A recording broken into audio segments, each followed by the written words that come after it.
যে সম্পর্ক কেবল মানসিক যন্ত্রণা দেয়, নিজের ভালো থাকাটুকু কেড়ে নেয়, যেখানে আপনার উপস্থিতির কোনো মূল্য নেই, চাওয়া পাওয়ার কোনো স্বীকৃতি নেই, সেই সম্পর্কে টিকে থাকার কোনো অর্থই থাকে না।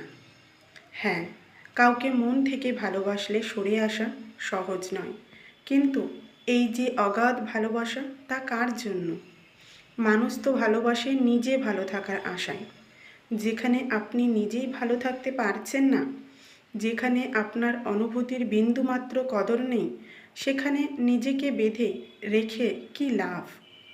যে বাধ্যবাধকতা কিংবা মায়া আপনাকে আটকে রেখেছে, সেই মায়ার ভারে আপনি প্রতিদিন একটু একটু করে ভেঙে পড়ছেন। যেখানে আপনার গ্রহণযোগ্যতাই নেই, সেখানে নিজের প্রাপ্য সম্মান কিংবা অধিকার আশা করবেন কিভাবে? আর যেখানে সম্মান নেই, সেখানে টিকে থাকাটা কেবল দীর্ঘ এক যন্ত্রণার নাম। সব ভালোবাসা উপেক্ষা করে হলেও নিজেকে এমন সম্পর্ক থেকে বের করে আনাটাই বুদ্ধিমানের কাজ। সবাই স্বার্থের জন্য সরে আসে না, কেউ কেউ সরে আসে নিজের আত্মমর্যাদা বাঁচাতে। যন্ত্রণাদায়ক সম্পর্কে কখনোই স্বস্তি থাকে না, আর স্বৈরাচারী কোনো সম্পর্কের শেকলে বাধা থাকার চেয়ে একা থাকাই ঢের ভালো। কমপক্ষে সেখানে নিজেকে হারাতে হয় না।